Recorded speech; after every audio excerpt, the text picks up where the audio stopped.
Hello, guys. Hello, how are What's up? you? Good. How are you? Good, thank you. Where are you from? New York. Amazing, how is it? It's a shithole. I've heard. Yeah, it's a lovely to look at shithole. I've But heard. you're from Israel? Yeah, And how is it? lovely. Amazing. It's good. It's not a shithole. No. You're in a major area or more of a quaint place? No, we're in Tel Aviv in the centre. Are you, nerve-wracked No, at all? no. We get sirens a couple of times a day, but we're very well protected. We have safe rooms. The sirens that we get one 10 minutes before an attack, one 5 minutes before an attack, and then we get one a minute and a half before an attack, so we're all prepared. We've got enough time to get to safe rooms. And most of us have safe rooms in our homes or in our buildings, so it's really fine. Oh, okay. And you wanted to talk about Iran, I assume, from the tag? We put in a load of topics. We put in Iran, Palestine, Israel, Judaism, Islam. We just like to have good conversations. Why do you like Iran? Why do you want to talk about Iran? Well, maybe as like an olive branch in terms of commonality of thought. I see a parallel between Iran and Palestine in that this, especially left-wing ideology, if it doesn't want to be hypocritical, there should be sort of two poles of revolution for the Palestinians and the Iranians. And the first pole should be their revolution from colonialism, from encroachment, from an unnecessary lack of mutualism, and then secondly, a revolution from its militant Islamism. And that's what these left-wingers, far lefties in American ideology, I would say, refuse to talk about. They refuse to have any advocacy on the Israeli issue. They refuse to have any advocacy for the stark difference in the way of life that these well-funded, well-organized terrorist groups and their greater ideologies that you have to face. And I understand that Israel is it's a multi-ethnic country. It's not like it's not some unfair totalitarian society simply by having a relevant military command. So when you say a shift away from colonialism, I assume you mean that Israel should be like Judea again and Iran should be Persia again? Or do you mean that Israel are the colonialists and the Persians are? I'm confused. I mean, I would say in terms of in terms of what's happened in the region, yeah, I would consider Israel's actions to be colonial. But how can we be colonialists if our DNA, if our ethnic origin is from here and the Arabs aren't? I don't understand why that. What's the argument? Well, I'm confused how we, Jews, can be colonial in our ancestral homeland, but the Arabs from Arabia, you think that they're not colonialists in Judea. I'm confused. And it's the same with Iran and Persians. Persians are the ethnic, it's their ancestral homeland. The Iranians, the mullahs, the regime, the ayatollahs, the Muslims are not from Iran. Again, they're Arabs from Arabia. Of course. So I don't understand how we've become the colonialists. What about Israel's action makes them colonizers? Look at the allocation of land by violent means over the course of 60 years. In like, give me examples.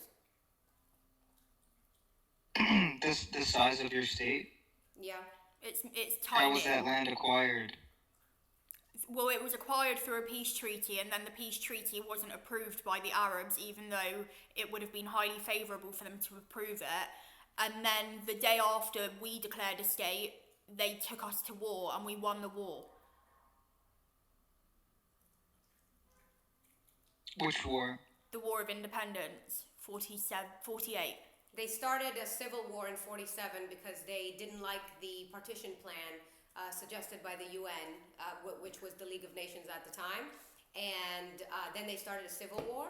And after that, in 48, after we declared our independence, 5 Arab armies invaded Israel and we won that war. So not only did we not start that war, but we won it. And I think that, first of all, if you start a war, you better be like coming in there to win. But either way, let's say we did start the war and we won, that's pretty much every country on planet Earth. Like, it's, borders change, wars happen, that's how you acquire things, it's just the way it is. But we didn't even start that war and we won it. And our region today, Israel as a state today, is smaller than it was when it was Judea. We're still not as big as it was when it was Judea. That's why you hear this whole Greater Israel thing thrown around, where they think that we want to expand out to what the previous borders of Judea were. But they're not. In fact, our land is actually smaller today than it was when we won that war. And when we won and acquired the Golan Heights, we gave it back. We gave back the Sinai in Egypt. We're not acquiring more land. If anything, we're giving land away. We gave away Gaza. We gave away parts of the West Bank.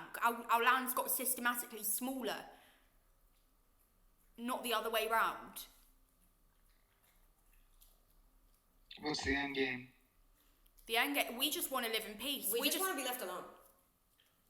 That's it. That's all we want. We just want these people to stop attacking us. As soon as they stop attacking us, there would be peace. We have it in our Declaration of Independence, where we say we have our hand out for peace to anybody that wants it. And we've proved that with every other country that wanted peace with us, they got it.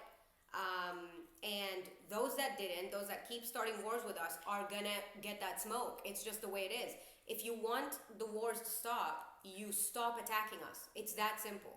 The problem is, and you brought up the Islamist ideology, part of that is when Muslims conquer a land or when Muslims get ownership on a land, they believe that it should forever be Muslim, that it is a Muslim land by ideology. That's how they feel about Spain. They still call it Al-Andalus, the Spain and Portugal, what it used to be, because as long as there was a Muslim caliphate over there, to them that's Muslim land. So it's the same thing here, and that's what I think a lot of people in the West don't understand, is that they believe this is ideologically theirs, because when they've done the Muslim conquest in the 7th century and they colonized the entire Middle East, this land was also part of it.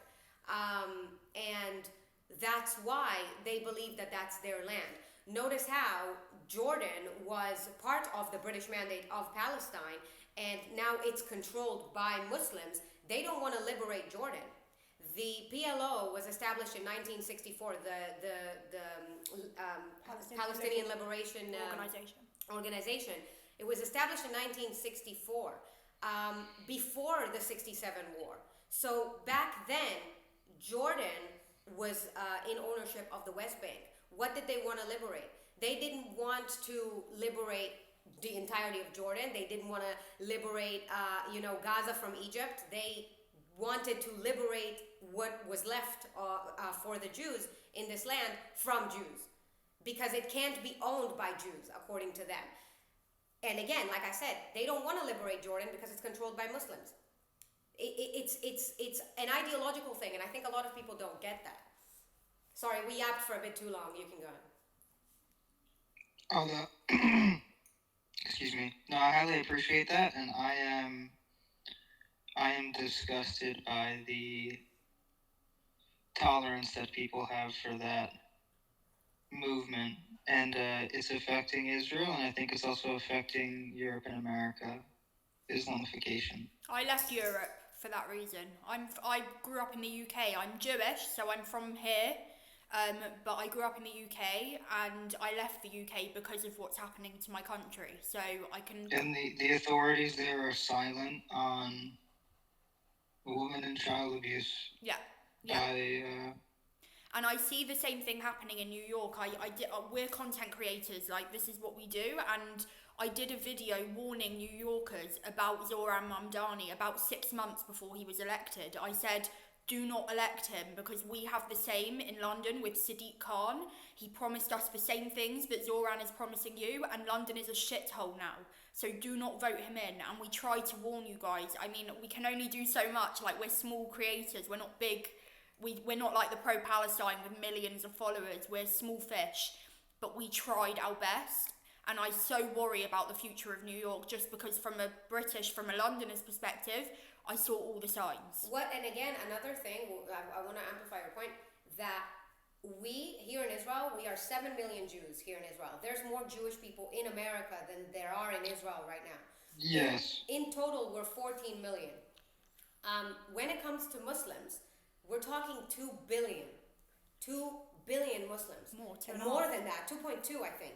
So at the end of the day, it's very hard for us to get the truth out or get our voice out, not only because of the propaganda and the lies and how they're pushing it and the bots and all that. We are such a small voice in a swarm of fucking how you say it, hornets. Yeah. Yes, like we cannot be heard whatsoever. So you really have to try to dig deep to hear our voice, because they keep lying on our name. They keep saying all these things. They keep accusing us of things that they're doing, when in reality we would have no ability to do these things.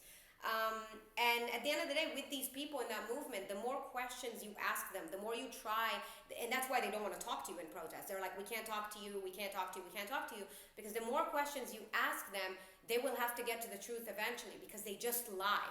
So that's why they just don't want to talk to you. And the truth is, you'll only find it if you get to a Jewish person in Israel, or an Arab Israeli, anybody that actually lives here that could explain to you what's going on. It's the number of 7 million versus 2.2 billion, and then calling us colonizers, by the way, is beyond me. It's insane. It's insane. So there's one voice that's being very, very amplified, and then, you know. And then us. Yeah, we're just like thinking, I'm going to make another coffee. Okay. Hold on. Yeah. I think that, frankly, the ethics that apply to Israel to preserve its what is Israeli as a culture and a demographic and a society, and that bargaining power over your own culture, your own heritage, your own parentage, these are valuable, basic dignities for peoples, and that concept shouldn't be ruined by some, atrophied colorization as racism, as if like self-interest is racism or self-interest is totalitarianism. Well, they call These us the new are Nazis. separable concepts. Yeah. Right, which is particularly disgusting. Yeah. The reality is, right, we're Jewish, we're proud to be Jewish. All we want, and we've said it from day one, we said it on October the 7th, leave us alone. Leave us alone. We'll go in peace. Like, we're not... Israel is I can see on your t-shirt it says Jesus loves, which I love. Israel is a microcosm of the intersection of 3 faiths, 3 religions, 3 different kinds of people. We've got Arab Israelis, we've got Christian Israelis, and we've got Jewish Israelis. And we've got Bedouins, we've got Druze, we've got all different walks of life living here. We all live in peace. We all live equally, freely, happily. We defend our country. You know, you've got hundreds of thousands of people that go to war for the IDF that aren't Jewish. They just love this country.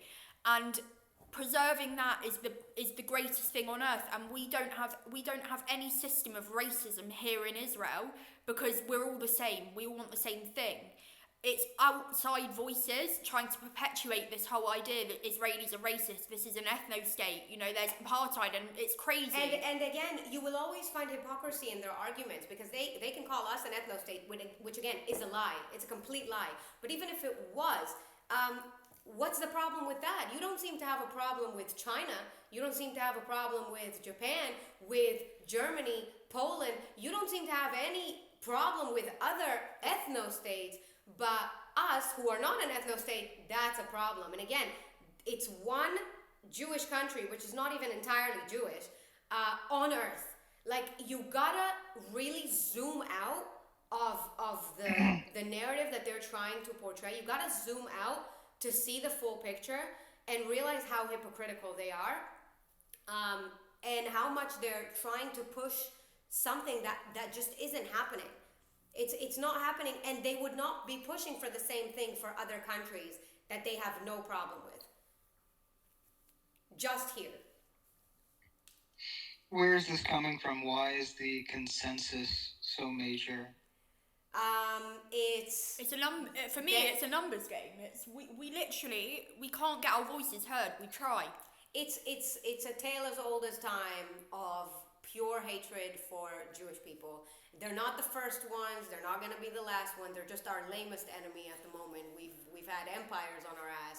I just think it's again, it's not new. We're used to it. But yeah, it's the blood libels. It's the lies. It's the manipulation. It's not new. They've done it in Nazi Germany. They've done it in biblical times. They've done it. To this day, they're talking about how Jews killed Jesus. They have done this forever and ever and ever, and that's not going to change. Now they can put a little costume and say that it's about Israel and not the Jews. And then I kept saying for the past 2 years, just wait, their mask is going to slowly come off and you're going to see that it's about the Jews. And of course it's about the Jews. And now if you scroll on Instagram Reels, it's like scrolling on Reels if you were in Nazi Germany. That's where I'm at anyway in my algorithm. Because I try to interact with these videos so I can save them. But yeah, they were wearing a costume, and it just slowly, they're taking it off, and they're just blatantly anti-Semitic, blatantly Jew-hating, blatantly putting blood libels on us with no evidence. And they're normalised. They're big figures. You've got like Dan Bilzerian, Sneeko, Myron Gaines, literally spouting Hitler, Nazi ideology, and they're normalised. They get thousands of likes and views and comments and engagement. That's insane. This is literally textbook Nazi propaganda. They were afraid in the beginning. They were saying Zionists, and then they realized, wait a minute, I can, like they were testing their boundaries more and more and more and more, and then they just started saying Jews. It's literally that. And the Zionist thing, that also comes from old Soviet propaganda. Everything that they're doing right now is not new. It's not new. It's happened so many times. But yeah, and again, a lot of them are obviously getting paid for doing that. They're getting paid by major organizations, whether it's Qatar infiltrating American universities, whether it's direct connections with the Islamic Republic of Iran. They are getting paid for this. And then they will accuse us for getting paid to speak about Israel when, first of all, that's not happening. Our government doesn't give a shit about, saying the truth. In fact, our advocacy office was closed a week after October 7th, a week after the biggest massacre on Jews. They closed that office. So wherever the money that was paid to that, I don't know where the fuck that is. But we hate to see the lies that are being spread in our country. And they can't fathom that we would just do this for free, that we would just talk about this for free. And I think, again, you will never see anybody coming for another country or another country's people like that. If somebody says I'm Italian, oh, that's great. If somebody says I'm Israeli, all of a sudden it's all this bullshit, right? So no country actually experienced having to justify existing the way that we do. So that's why they can push the narrative that we are getting paid, when in reality those protests, they're organized, those signs, they pop out of nowhere. On October 7th, you had organized protests with printed signs, massive shit. Like, they knew that the massacre was happening. They are in connection with big people behind the scenes. And I think it's easy for people to believe because we keep trying to justify ourselves, quote unquote, or explain ourselves. And the truth takes a lot longer to explain than their lies.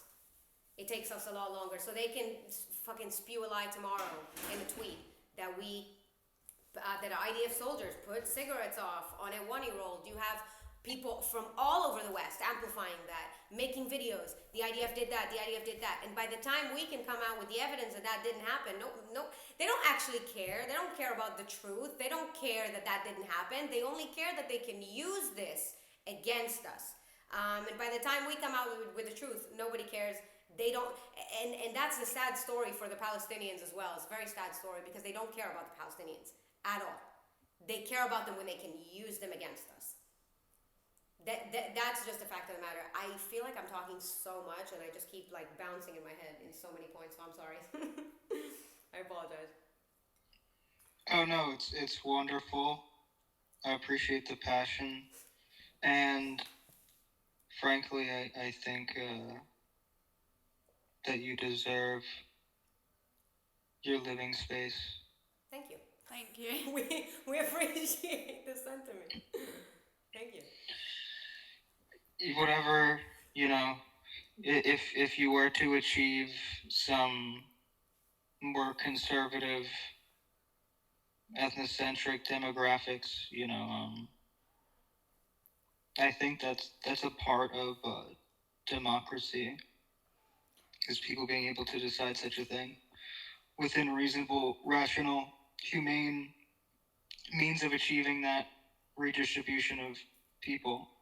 But we don't even want that. Like, in our government, in the Knesset, there are Muslims. There are Muslim Israelis who fight against, they argue with us all the time, but that's democracy, that we want different voices to be heard. That's why we do try and elevate our Arab Israeli representatives, because their voices get drowned out. Apparently they don't even exist, and they're not allowed to have a voice, and they're disgraced in public, and that we don't want to be a Jewish ethnostate. Our state is incredible, and we've got 31% of our people aren't Jewish, and we've got the most amazing country, and we're so lucky. Again, they will say that we don't have Arab Israelis. We don't have thingy. They can't talk. They can't have a voice. And then the next day they will be using a speech that a Palestinian Arab gave in the Knesset, and how he's shitting on the rest of the government. So it's like either we are oppressing them, they don't have a voice, there's no democracy, or they're gonna take his speech and spread it everywhere. Look how he spoke in the Knesset. Right. It just changes every day based on what they want to portray us as, and that's what anti-Semitism is. It's a brain-infested virus, first of all, but it just shapeshifts based on what based on what is evil right now. Yeah. So based on what they want to portray the Jews to be, based on who the enemy is, that's who the Jews are. So back in Nazi Germany, they were telling us, Jews, we know where you came from. Again, there's signs on businesses in Nazi Germany. I could send it to you if you want. Signs where they're like, Jews, go back to Palestine. We know where you came from. Jews, you're not European. Get out of here. We don't want you in our country. Jews, back to Palestine. Signs everywhere. And then now the narrative is... Well, that was one repatriation plan. So now the narrative is, wait, we don't want the Jews here in Israel. This is actually Palestine, Arab Palestine, even though that never existed. So Jews are now European. When in fact, when they were in Europe, they were not European enough, and they had to go. Everybody knew where Jews came from, where they're supposed to be, and how they even got to Europe to begin with. So that's what anti-Semitism is. They just keep it's like capitalism and communism. If you don't like communism, Jews are communists. If you don't like capitalism, Jews are capitalists. It literally shapeshifts every single day. Like, you don't like white people, Jews are white people. It's that easy. Yes, the Black Hebrew Israelites do that. Yeah. We've had our fair share of disagreements with them. They're also a form of Palestinians, by the way. They popped out of nowhere in the 70s in America with some random guy who claimed to hear God talking. And they are basically saying none of us are real Jews. None of us are related to the children of Israel from the Bible. It's actually them. And the reason that the black people in America went through slavery is because the children of Israel defied God in the Bible, and that's them. So that was the reason for slavery and their suffering. That is the narrative.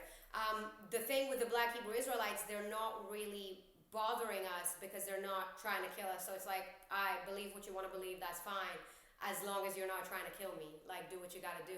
But again, an identity that was formed in the 70s. And so many of these identities are just formed to deny ours. That's just it. And that's where the hatred comes from as well. It's like, you're not the real ones, we are. Why are you the chosen people? Which again, that narrative is fucking ridiculous. The chosen people, it's not even for that. But even now, when the ambulances were burnt in What do you London, mean by that? huh? With the chosen people narrative. Yeah. Well, when the Torah says we're the chosen people, that's not a blessing to Jews. It's a burden. We were chosen to carry the 10 Commandments and the 613 mitzvah. So we were essentially chosen to spread the word of God. We're the only ones who agreed. Like, basically, God went everywhere to all the nations, and he was like, "Do you want this? Do you want this? Do you want this?" And they were all like, "No." And then the Israelites, the Hebrews, they said, "Okay." So that what's the chosen people is. So it's but not they like are acting like we are. It's not like a supremacist thing, like that we think we're the chosen people. That we're better than We anyone. were literally chosen to carry the Torah, which is a burden. It's a big ask, and it's not anything else. Are you saying that God revealed himself to all people? Mm-hmm. That's what happened. I mean, that's according to the story, where he went and asked the nations at the time. He was like, do you guys want to carry the commandments? Do you? And then, they all said no. He got to the Hebrews, and then they were like, okay. So that's that story about the chosen people. But yeah, it's like people think, it's like we think we're better than anybody. So it's like, why are you the chosen people? What makes you think you're the chosen people? Even now, they burnt ambulances in London, and instead, Jewish ambulances from an organization that is completely voluntary to help people. They burnt those ambulances, and instead of everybody being mortified that these ambulances were burnt, they're saying, why do Jews get their own ambulances? Like, are you on drugs? What the fuck is wrong with you? And again, it's not ambulances that just treat Jews. They treat everyone. They just were made by Jews. They're funded by Jewish donors. They're funded by Jewish donors. It's all voluntary. The volunteers are all Jews. Like, what problem could you possibly have with volunteers that made an organization that's fully run on donations and they help everybody? Is that they're Jewish. Why do Jews get their own ambulances? But they don't have a problem with that Christian St. John's. They don't have a problem with the Christian ambulance. Right. If it's Muslim or Catholic, they don't care. Exactly. It's so ridiculous. It blows my mind, Rob. We can't win. We're fighting a losing battle, but we're still fighting, and we're winning the war where it really matters, which is on the ground, where lives are ultimately in Israel are going to be preserved and saved. But when it comes to the social media war and the propaganda war and the war on our people outside of Israel, we're losing. We know that.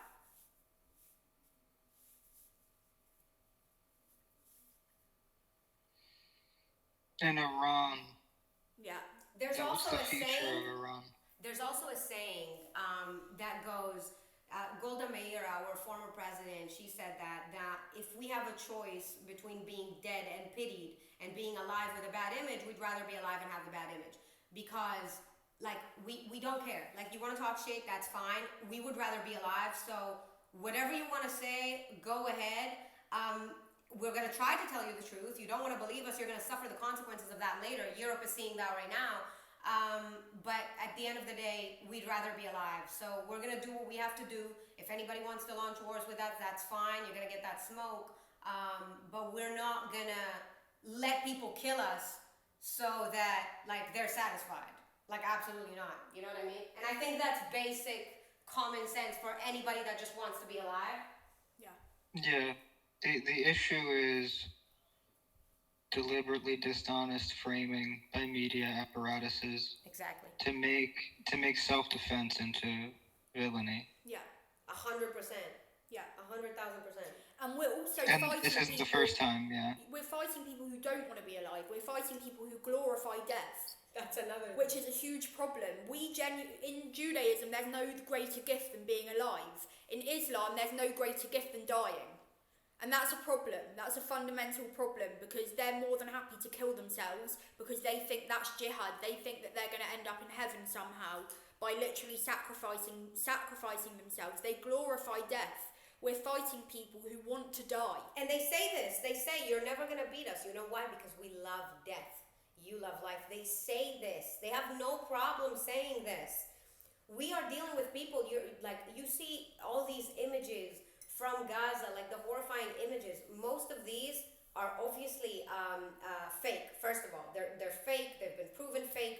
They are acting in order to get donations. But when the real videos come out, and it's a mother that her son, who's a Hamas member, died, or multiple of her children, she's gleeful. She's like, yes, all my children died. Alhamdulillah. I'm going to have more children so they can kill themselves. All of them are with Allah. Like, they are happy. It's a psychotic death cult that they are teaching those people. So that's besides that it's not like a war. Yes, I'm aware. I'm aware that is their ideology. Yes. And even some immigrant communities persist with that understanding and that philosophy. And I've had friends who, they are familially in the band on being Muslim, but they're not really in their heart, and they'll honestly refer to the terrible issues within in the belief system, and again, in privacy. Yeah. When you have when you have a terrorist organization like ruling over Gaza, or the terrorist organization of the IRGC ruling over there, they are teaching that Islamist, deadly Nazi ideology to these children: death to America, death to Israel, death to the Jews, all these things. So of course the child is going to grow up like that, of course. But obviously in other societies, I'm getting a phone call. I'm so sorry. Hold on. Hello. Yeah, we're fighting. I don't know how we're ever expected to. There's always too much expectation on the Jews. There always is. We're supposed to be the most moral people. We can't win a self-defensive war. We can't even go to war. We should allow things like October the 7th to happen to us, and we shouldn't respond. There's way too much put on us. But the reality is, firstly, we're fighting a literal death cult, which is insanity. But also, the same standards would not be applied to any other country in any other war. In Nazi Germany, the UK killed 2 million people in Dresden. That included plenty of children. But no one said a word because we were doing something righteous. We were killing the Nazis. But when the Jews here in Israel kill Hamas members and kill Hezbollah and kill the Houthis, who literally scream death to Israel, death to America, death to the Jews, apparently we're not allowed to do anything because we're Jewish. The end game, the end story of all of this is they want us to just die, just be gone, just silently die. They want us to get attacked and not respond. They would have been fine if in October 7th, Hamas came in and killed all of us. That they would have been fine. They would have been celebrating. And I think that's what people don't understand. And there used to be such a distinction between good and evil. But again, the West has been infiltrated by this Islamist ideology that is seeking to destroy the West. It's a different form of colonization. They realize they can't do that by the sword anymore, like they did in the 7th century. So they're infiltrating the Western mind to trick them into thinking that the democracy that they live in, the freedom that they live in, that is the evil one. That's why you have Americans saying death to America in the street and burning the American flag. That is where we're at right now. And I don't understand how people don't see that. I don't understand how people don't realize they are being right now infiltrated and colonized. And they're doing that through that, and they're doing that through births, because they start to give birth way earlier. People in the West, they don't just give birth to get as much kids out there as possible. No, they give birth because they want children, and that's it. But these guys, and then they say we can afford it because generation by generation, your grandparents have 8, and then the next have 4, and then your parents had 2, and then you're lucky if you have 1. Exactly. And these guys, they come with a mission. They want to populate. They say this. They say eventually we are gonna be more than you. That's why. And mostly men come. And they have, and that's why you have Muslim mayors. That's why you, like, all over London, Yeah. Muslim, how do you say this? The ones that are being elected locally. Yeah, mayors. Mayors. So you have these people because they vote for them. That's not the people. And you know, what drives me insane is also, like, you have these people obviously speaking up against America and saying how America is so evil and all these things. When the people that they're supporting, if they tried to do the same thing in their countries, they would be hanged. You can't speak like that. You can't enjoy the freedoms of America and talk all these things about how America is the big bad wolf when the people that you're supporting would kill you for trying to say the same things about them. They would kill you. It's insane. Yes. So, did you know that the fucking most popular name in the UK right now is Mohammed? Yes. Yeah. Similar trend in Sweden and other places. It's in, like, Brussels, Copenhagen. It's all over Europe now. Like, I think it was like 12 Ireland. big cities. Ireland, where the most popular name is Mohammed.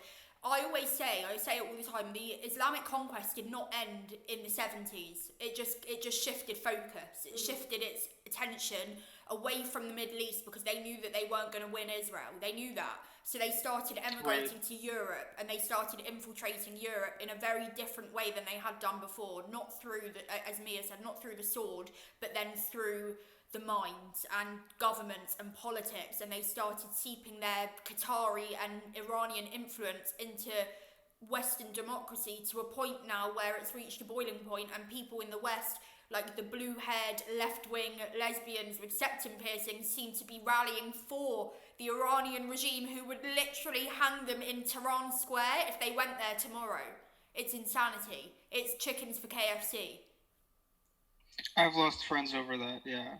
Because I reveal not that it's the same issue, but I just reveal the cruelty of those people. And, you know, they'll say whatever. They'll pick out some, middle tier conservative content creator or something and say something terrible about them, but they can't help themselves but support terrorist organizations. And these are the people who suck up to, like, Hassan and just embarrassing creators, and you have, like, just total bait programs to fuel hate, like the Piers Morgans of the world. Yeah. And the Anna Kasparians and the Cenk Uyghurs. And all of these people. The Young Turks made a total shift in the last, maybe 5 years? Yeah. They're just terrible human beings, and they hate us. Like, they know us. Like, they know us and they hate us and they come for us. And it's like the age-old thing that, like, again, we just can't win. You have to follow the money as well. You have to follow the money. You need to realize where why that shift happened. Candace Owens was not the way that she is. Tucker Carlson was not the way that he is. They are Megyn Kelly. Like Tucker Carlson, he was in Israel. He had a brilliant time in Israel. That didn't stop him from spreading a lie that he has been detained at the airport and all these things were done to him.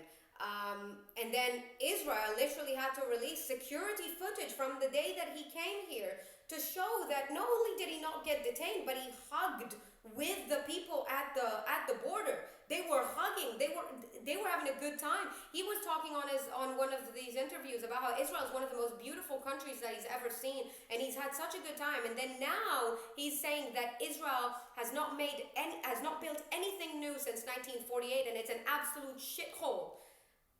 This man is acting like these clips are not out there, because who cares if they're out there? They're going to listen to his anti-Israel narrative. That's where the money is. He's now being investigated, having direct links to the IRGC, and that's why you have to follow the money. They all talk the same. They all have the same demon look in their eyes when they speak. They lie without fucking consciousness. They just lie. And the anti-Israel people are eating it up. The anti-Semites are eating it up because it's confirmation bias. They want these things to be true. They want these people to shit on Israel, and the Islamists are fucking laughing. They're laughing. They're having a good time. They're like, look at these morons. It's working. It's working. They're turning them against democracy, against the West, against the good. They know they're winning. The Muslims on their side, these Islamists, they are doing something called taqiyya. In Islam, that means you are allowed to lie to the infidels. You are allowed to do that in order to spread Islam, in order to conquer. Yes. And that is what they're doing, and that's why they are laughing in all of these people's faces, because it's working. It's working. What's insane to me, right, is that you've got a lot of Muslims now representing like the most far left parties. So like in the UK, in the Green Party, which is like the most radical far left lunatic organisation you could get. The deputy minister, the guy second to Zach Polanski, is a Muslim. His wife wears a full-on burqa, covered. You can only see her eyes. She's literally a letterbox. And he is literally pushing the most far-left narrative. And they don't believe that because at home they are the most far-right authoritarian dictators there are known to man. And that's because the Islamists have realised that the far left are weak and they're malleable and they're stupid. And they've teamed up with them. The far left Christians and Jews who are like pushing the whole hippie narrative don't realise that the Islamists in their parties are taking them for a ride.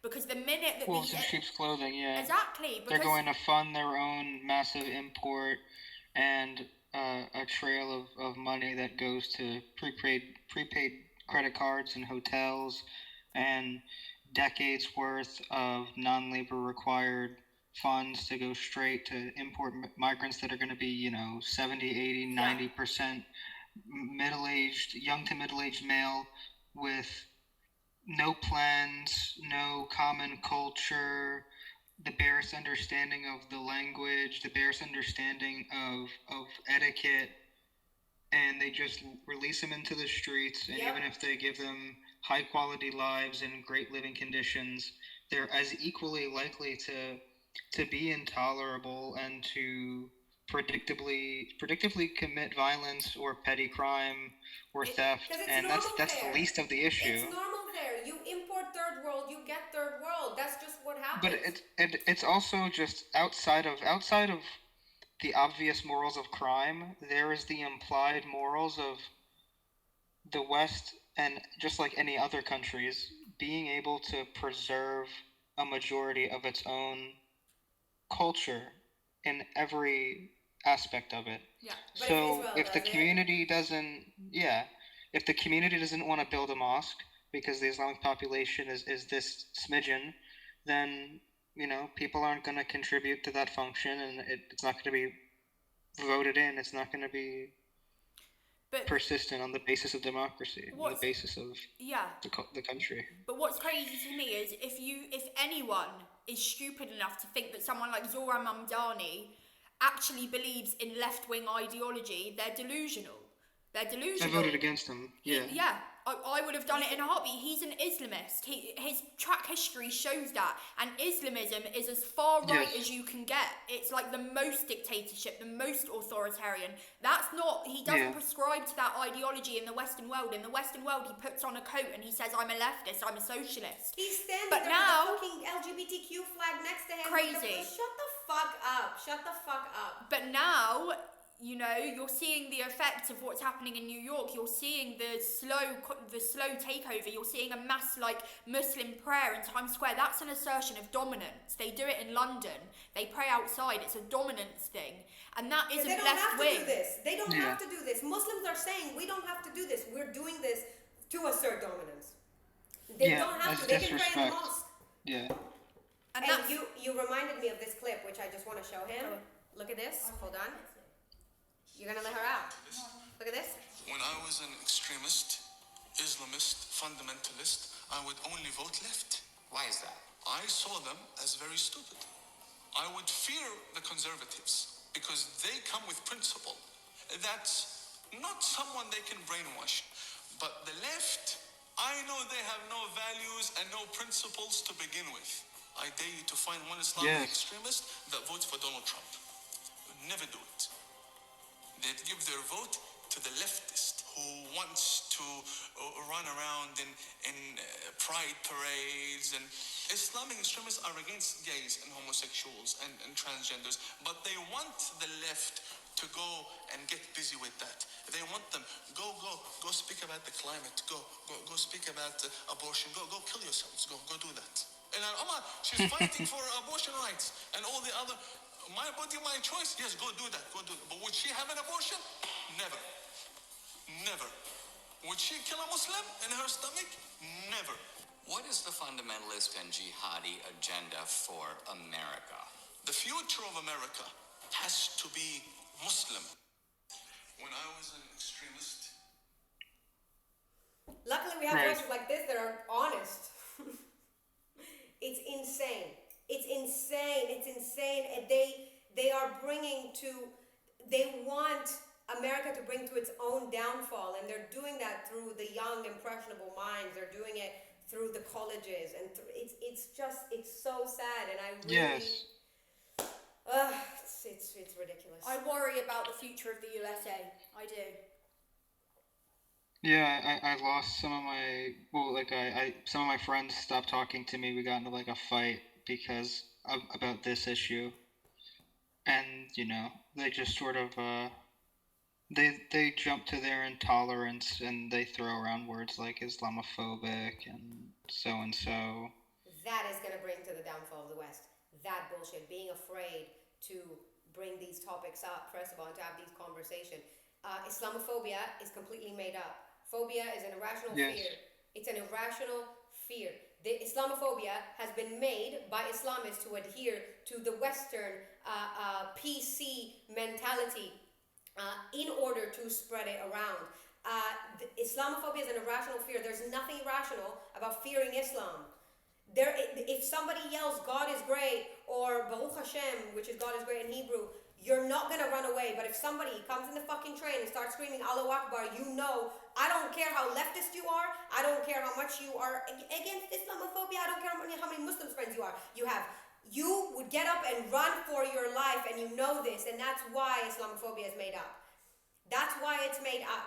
Because it's rational to fear Islam. It's not our job to not fear Islam. It's the job of the Muslims, the ones that claim that they are moderate and not radical. And this is not Islam. And Islam is the religion of peace. It's your job to correct the quote-unquote radicals in your society. It's your job to make us not afraid. And none of these, and the amount of voices of Muslims that are coming out against it, you could count it on one hand, maybe two. You don't see those voices amplified whatsoever because they don't come out. One, because a lot of them know that that's true Islam. And two, because a lot of them can't speak against it. If they live in Muslim communities, quote unquote, they know what could happen to them if they speak against it. Or you've got Muslims that are like, I'm a Muslim because I was born a Muslim, because they made it into something where it's like, oh, you whisper in the child's ear, or if your dad is a Muslim, then you're a Muslim, like some sort of an ethnicity, which is not. But they were born into that, quote unquote, and they're like, I'm a Muslim, but they don't read the Quran, they don't practice it, they're just like, I'm a Muslim. So that's the three sectors of the Muslims that should speak up against this, which they're not. Well, not three, two, because the first one agrees with them and knows that this is exactly what's written in that book or in the Hadith. So that's where our problem is. Yes. Like, that's where it's at. It seeks your death. It does. Not just ours, but yours. First they come for the Saturday people, and then they come for the Sunday people. That's always been the thing. They say they'll finish the Jews in Israel, and the obviously the other ones that they consider traitors, which is the Arab Israelis who live here in Israel, who, by the way, have the best lives in the Middle East, and they know this. So even those who are quote-unquote Arab Israelis, but they identify as Palestinian, and they claim that they don't support Israel or whatever, you're a fucking hypocrite, because revoke your citizenship, revoke your rights, go get a green Palestinian ID. Palestinian ID. Go ahead, live in the West Bank. You know that you would never give up the rights that you are getting with the Israeli passport, and you would not want to live anywhere in the Middle East. Anywhere, in any other Arab shithole country, you would not want to live because this is the best life you're going to have, so you're hypocrites. But then they're going to come for them. They've killed Arabs on October 7th because they considered them collaborators. They first also made them cite the Quran. They were like, are you a Muslim? Are you a Muslim? They would recite the Quran and then they would kill them anyway and torture them. They would torture them. We've got the Druze people. They come after the Druze on the daily in the Middle East, whether it's in Syria, anywhere they can find Druze people, they kill them because they consider them traitors, because being somebody that used to identify with Islam and now is considered an apostate or somebody that has left Islam, that's a traitor. Even I wouldn't even know if they hate the Jews more or the ones that left Islam more. But Muslims in general, they're killing other Muslims all over the Middle East. Shias and the Sunnis, they kill each other. They're just busy with us over here, but they're still killing each other. Nobody cares. Nobody cares what Assad did to his people. Nobody cares what happened in Syria just recently. Nobody cares what's going on with the Christians in Nigeria. Nobody cares, because as long as you can't blame the Jews for it, nobody cares. But yeah, the Muslims would come for everybody. They want to finish with the Jews in Israel. They're going to come for the Jews in Europe. They're already doing it. They're already trying to kill the Jews in Europe. And then they're going to come for the Christians. This doesn't end.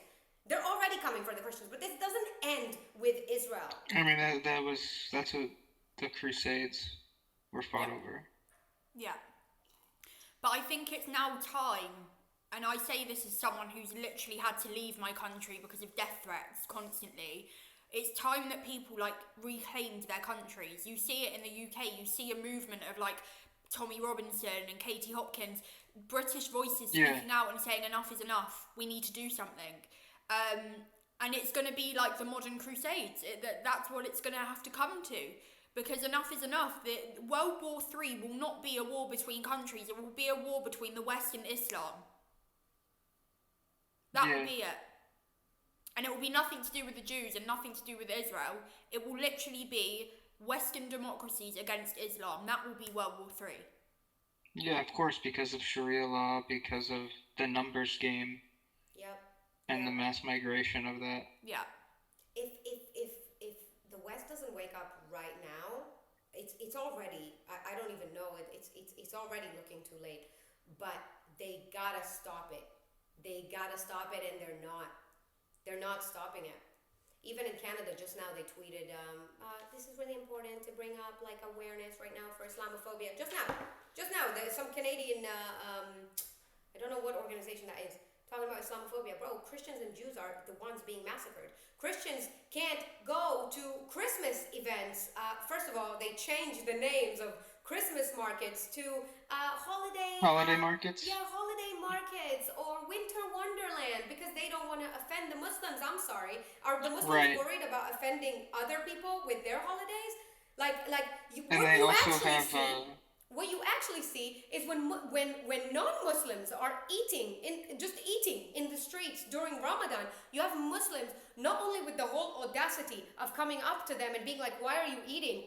It's Ramadan, but they're filming them because they know that they're gonna get the validation for doing that. What do you mean you're filming me in my Christianity-based country eating, and you're offended that I'm eating and you're filming me like I'm doing something wrong? I tolerate your worship and your way of living. You tolerate mine, but there isn't that mutual understanding, because it's this immigrant community that comes from this culture is hostile by the nature of its function. And do you think there's nothing hateful to say that. No. It's protective. It's about protecting women and children and protecting our religious freedoms, our democracy, our self-representation. You see, in New York, right, you see, these Islamist preachers out in Times Square with a megaphone preaching the Quran, right? Can you imagine for 1 second if you went to Saudi Arabia with a speaker and started preaching the Bible? It would never be tolerated. Never. You'd be arrested.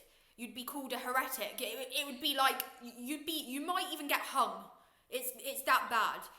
But in Western democracies in the US, in the UK, in Europe, in Spain, in France, we're allowing these Islamist preachers to go out with megaphones and preach the Quran.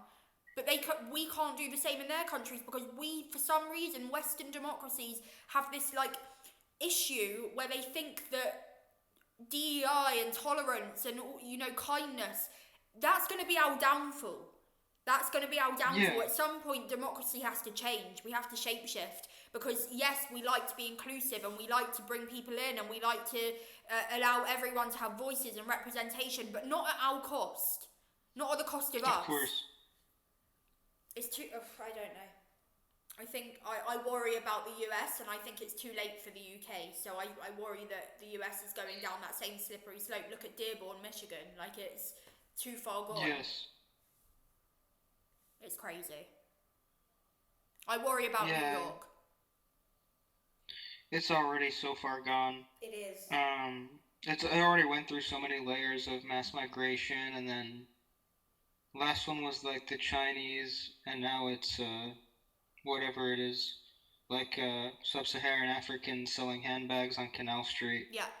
You know, and nobody does anything until that Nick Shirley kid makes millions of views on like 3 different videos going there getting punched by the fake Louis Vuitton bag sellers, and it's just like, where's decency? Look at what New York looked like Christmas time in the 1950s, 1970s even, like decency. People were expected to act with etiquette, with cleanliness, with mutualism, and that's all lost when there's this specific sort of migration. Yeah. And it's done industrially on purpose. I think it's done industrially on purpose for the profiteers in labor and finance. Yeah. It's sort of a faceless enemy that we're up against. Not to discount the relevancy of Qatari money and the Islamic State abroad and foreign powers that might contribute to it, like allies like the Russians or the Chechens or something, you know. But it's just another, it's the Islamic conquest. It's just the next phase of the Islamic conquest, and they say it. They're not going to rest until the entire world is Muslim. And then they're not even fazed by it anymore. They're saying the quiet part out loud. They used to not really say that.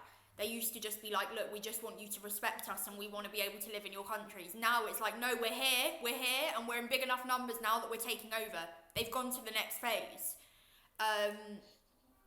The only place that they can't do it is in Israel, which is why the world focuses on Israel so much, which is why, despite all the wars going on in the world, despite Bashar al-Assad killing millions of Syrians, despite the Iranian regime just torturing and killing 40,000 people a couple of weeks ago, despite Yemen starving babies, millions of people living in starvation in Yemen, despite all of that, Israel fighting a self-defense war is the number one pinnacle epicenter of all things that matter in the world, and it's because we are the only country on the entire planet right now speaking up and protecting what is ours. Which again, by the way, this war wouldn't have happened if we weren't attacked. None of the wars that Israel is involved in wouldn't have happened if we weren't attacked.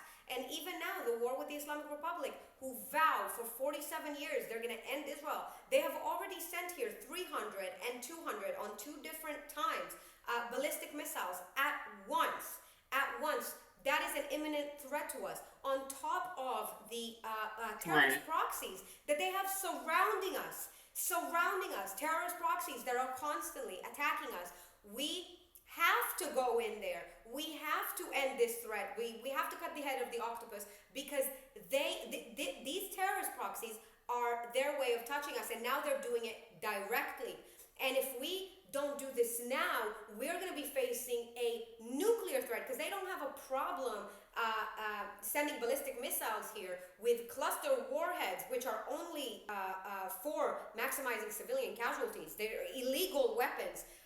So they have no problem doing that. You think if they didn't get a hold of a nuclear weapon, they wouldn't press the button yesterday? Hamas, if they had a nuclear weapon, they wouldn't press the button yesterday? Of course they would. Same with Hezbollah. Right. So why are we supposed to sit here and wait when they are chanting this for 47 years, when they are indoctrinating their children, they're funding terrorist organizations, when we are attacked every single day by that ideology? We're supposed to just sit here and die. That's what they want in the West, in the pro-Palestinian movement. They want us to just take it. They want us to just take it because that is the end goal. It's to kill all of us. And now they have no problem just saying that. Like, I've seen a girl who's pro-Palestinian. She also claims she's Palestinian in the West. She's made a video saying that she would like to see Israel burn more than she would like to see Palestine free. They are saying that is there a problem with the war that we ordered when we're speaking about civilian casualties in Israel?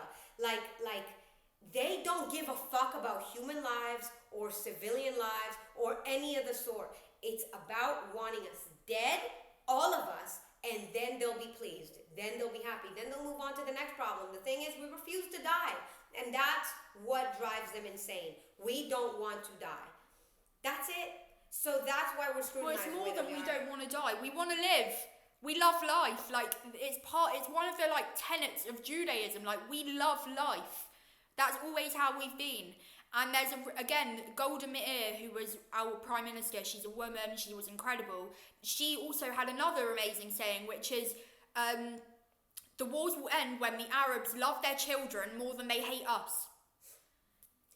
And it's true. And the wars will end when Arabs love life more than they love death. It's the same thing. And we've proved this. We made peace with anybody that wanted peace with us. We have peace with Egypt. We have peace with Jordan. We have peace with every country. If a country wants relations with us, they will have it. If you want to kill us, you're gonna fucking get your cheeks clapped. And if you think that that's some sort of a controversial thing, you can suck my dick. You can suck my dick. I want to live. I want to live. Don't attack me. It's like people forget. It's like if I was to come up to you and like smack you, right? And then you knock me the fuck out, right? You knock me out right after that. Will I go and cry, right? And say, he attacked me. Look what happened to me. He broke my nose. Okay, what happened? Oh, I hit him first. I just slapped him. Okay, how am I the victim in this? How am I the victim in this? Don't fuck around. Did you see the video of the guy in the train? I don't know, it was really viral just recently. He was in the train, I think it was in Russia, and some guy came up to him really close to his face. And like he looked at him in this kind of like gaze, and then the guy came up really, really close to his face, and then he just knocked him out with like 2 punches, and the guy was on the floor with his eyes like fucking like knocked out, and then they tried to slap him into consciousness. Everybody adored the guy that slapped him because the guy came up to his face and scrutinized him and threatened him, and he was taller than him, right? So it was like a big threatening situation. So everybody's on the side of the guy that knocked him out. Because everybody understands the concept of fuck around and find out if that has nothing to do with the Jews. Because the Jews are not allowed to protect themselves. Israel is not allowed to protect itself. But so the Palestinians can start as many wars as they want and then cry victim, and that's fine. Even if we were treating the Palestinians in this war the way that the world is saying that we are, which we're not, we are doing everything we can to minimize the civilian casualties. Like, it's insane, right? We're doing everything that we can. We have the lowest civilian to combatant ratio in history, in the history of warfare, on top of the guerrilla warfare that we're facing over there, which makes it 10,000 times more difficult. Then, even if we did treat them the way that the war is saying, even if we were doing all these terrible things, they started it. They started it. Don't fuck around with us. Since we're such a big, fat, scary lion, why are you waking up the lion? Why are you coming for us? If I knew that there's a big lion next door and he won't attack me unless I go in there and kill his children, I'm just not going to go in there and kill his children. I think it's that simple. Is it not? I think this is common sense. It drives me mad. You think it's an excuse for military dictatorships over and over again? It's just like, I just don't understand how we got to a point where, like, everybody understand the concept of fuck around and find out, and they're acting like what Israel is doing isn't just. Even if we weren't doing all these safety measures, even if we weren't, even if we genuinely were indiscriminately bombing this place that came in there and chose to attack us with their own free will, even if we were, why aren't people saying, I'm sorry, the Palestinians started it, you don't want the smoke, don't start a war? It's so easy.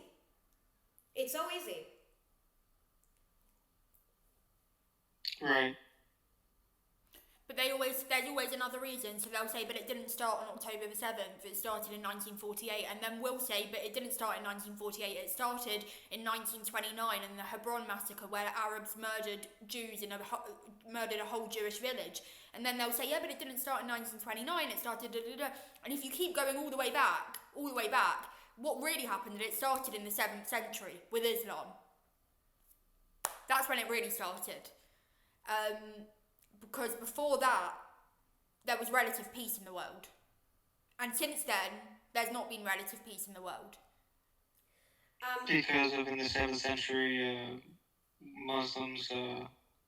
Islam came into existence in the 7th century. Yeah, of course, yeah. Yeah. And ever since and then... displaced Jews. Displaced Jews, displaced Christians.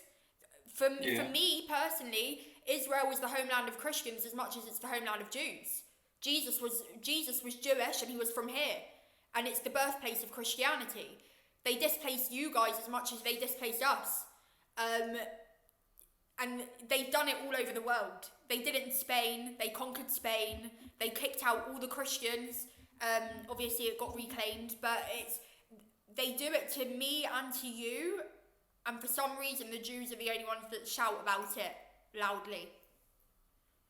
But I think it's like high time that everyone started shouting about it loudly, because if we don't... Well, look at liberal ideology in like Europe and America. Yeah. It's very like white guilt based. Yeah. Yeah. So. Look at like Calla Walsh. Do you know who that is? The woman who's like currently... No. She's a left-wing American girl. She was like just very much a left-winger socialist. I think she grew up in New York. She is now like she's now a designated terrorist in the US. She's living currently in Jordan because she literally like is being paid by the IRGC to channel their propaganda. This is like a New York white woman who is now running around in a hijab and has like become world famous for being an IRGC spokesperson. That's insanity. Any videos as well that are coming out of Iran right now, any videos that you see in support of the IRGC, it's IRGC propagandist accounts that are doing this, because all the Iranians don't have internet. They don't have internet for a month now. The only people who have internet is the ones that are holding the special SIM card that the IRGC gives them in order to broadcast. The fact that the CNN is in Iran right now should be fucking investigated, because again, if the CNN genuinely covered the war the way that it's happening and not the way the IRGC wants it, they wouldn't have them there. They wouldn't let them broadcast it. It's the same thing in North Korea. You can visit North Korea, but they will go over every single item that you have on your phone before you leave. You cannot say anything bad about North Korea or you're fucked. It's the same thing with the IRGC. You see videos supporting you see little protests and oh my god, we're so sad about Khamenei dying. Yes, of course there's people there. Of course there's people that support the IRGC. They get paid. They support the IRGC because they have a brilliant life under the payroll. It's the same with the Gazans that spread Hamas propaganda. They get paid. They have, I don't know if you've seen her. There's a girl in Gaza that's been advocating since the beginning of advocating. Her name is Wizard Bisan. Okay, she started the war. During the start of the war, she was skinny. She was thin, Bisan, right? Yeah. And this girl, for the past 2 years, I think she classifies, I don't know if just as overweight, but potentially getting close to obesity, right? And she's the girl that they have talking on camera about how there's no food for Gazans and there's a famine. The fake famine that is happening, the amount of aid trucks that we have allowed in, even though they tried to smuggle weapons through them, which is why we have to check them. We actually have been so efficient in distributing these aid trucks, and then the UN just leaves them outside on the Egyptian border. They just leave them there. They don't even let them in. And then when they let them in, the Gazans swarm them because, of course, a lot of them don't get the food because Hamas just takes it. So either the Gazans swarm them, or Hamas just immediately takes over the trucks. They've killed Egyptian drivers that tried to get the trucks in. And you have this fucking girl talking about a famine in Gaza when you're morbidly obese. You know why? Because you're getting paid. Because you're getting food directly from Hamas. You should look her up, Wizard Bisan, to see the content that she was posting 2 years ago on October 7th and what she looks like now. It's an absolute joke and people eat it up. And a lot of them also don't eat it up. They're just Muslims cooperating with that lie and commenting and engaging and liking, and that's why it looks like there's some sort of truth to it when there isn't. That's why it looks like there's so much support to it. And the West sees this and they're like, this is the right side, when no the fuck it's not. What's wrong with you? Use your eyes, use your brain. How is she so fat? And again, it's not a problem. She looks healthy. God bless her. God bless her. She's stunning. I'm glad you're healthy, but stop fucking lying that you're starving. I can see you. You know what I mean? Like, I see you. Where is people's critical thinking? Where is it? It doesn't exist. There's another Gazan journalist that he was, again, echoing Hamas propaganda the whole time, right? The war ended with a ceasefire in Gaza, Within a couple days from the ceasefire, he gets, what's that word? He just has a bunch of Gazans kill him. They just kill him, right? Yeah. He was massive. What's his name? Something.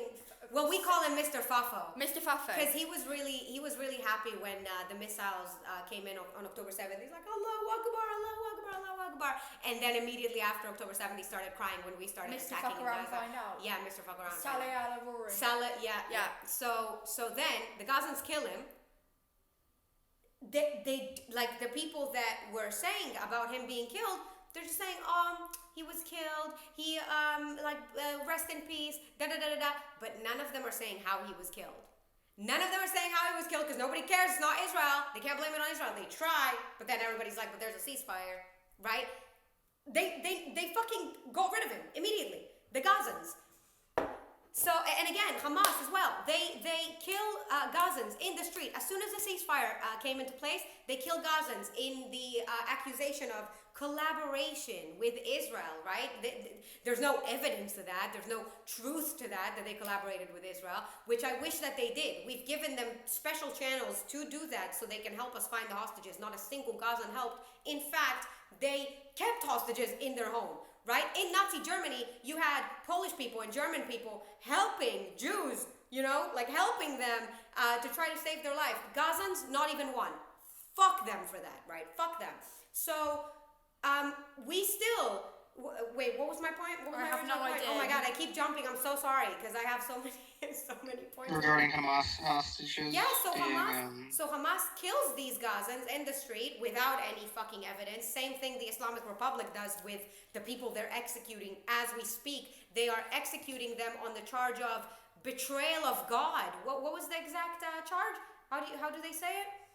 I don't Going know. against God or something like that. Yeah, try to execute people in the West, with going against God and see how that works. And you got fucking liberals or Americans, whoever, supporting this regime, right, in the streets.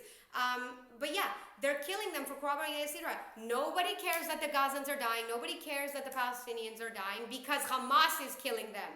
They're not going to talk about it. They don't give a fuck. They don't give a fuck that the ballistic missiles just killed 4 Palestinians in the West Bank. They don't care about that. They don't talk about it. You know what when they did start talking about it? When they were like, Israel intercepted that missile above there on purpose so it lands on the Palestinians and kills them.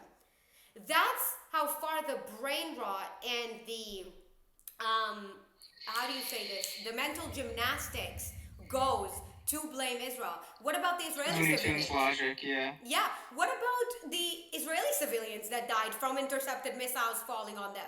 What about them? Did we intercept them on purpose on these guys? Because on that same day, we had an Israeli couple die either the night before or on the same day. An Israeli couple, 70 years old, that didn't make it to the shelter, that died from a cluster bomb. Did we do that on purpose as well? No. We only do that on purpose when it's the Palestinians. When they can, and again, they didn't speak about these Palestinians that died. Do you see them speaking about the Palestinian man in Dubai that got hit by a fucking Iranian drone? In Abu Dhabi. Nobody gives a fuck. And again, that's the tragic story of the victim Palestinians.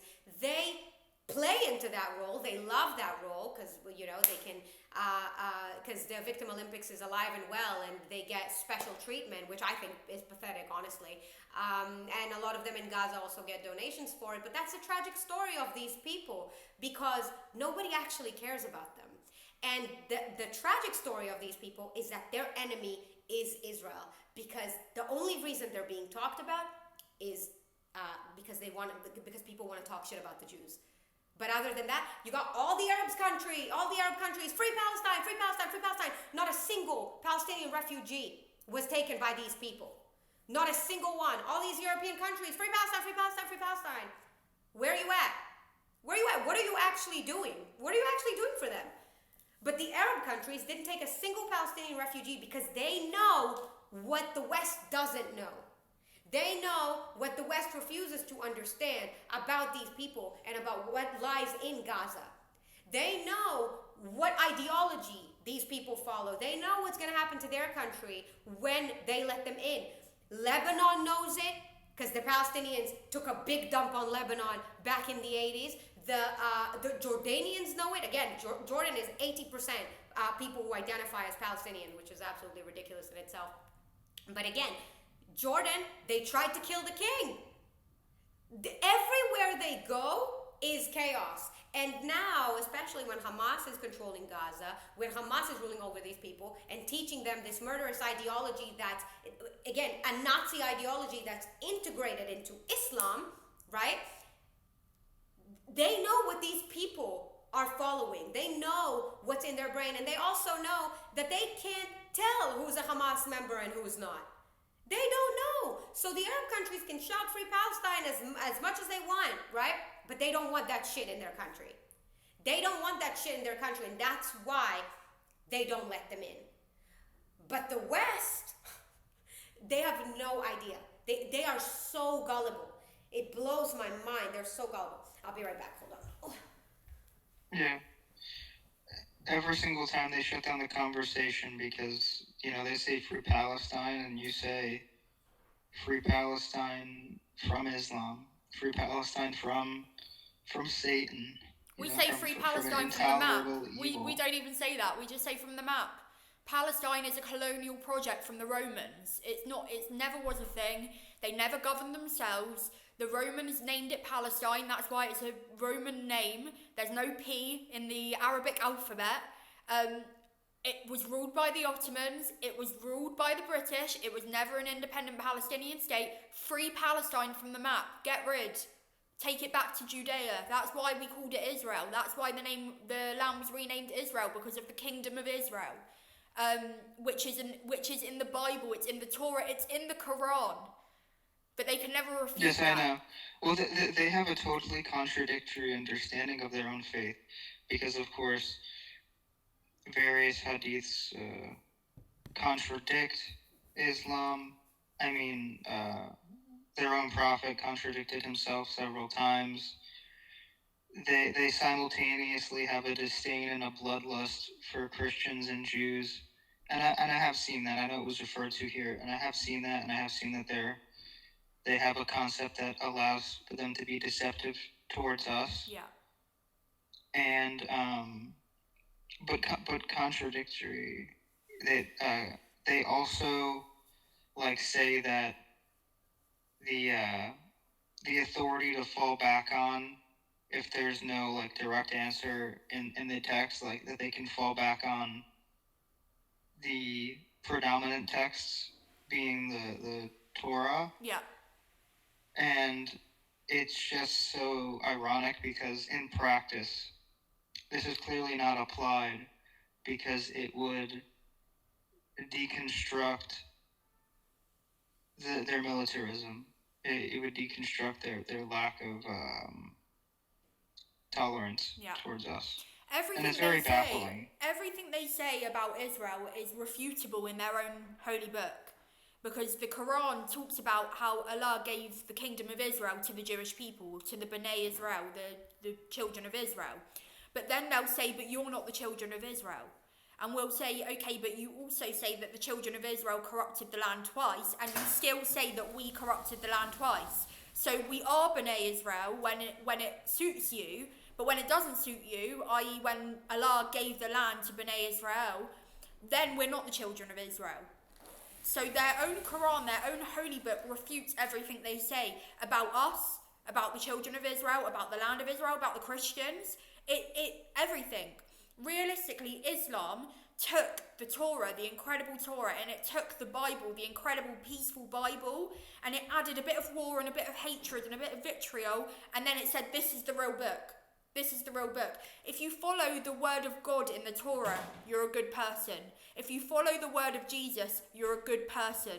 If you follow the word of Allah, you're a bad person. That's the reality.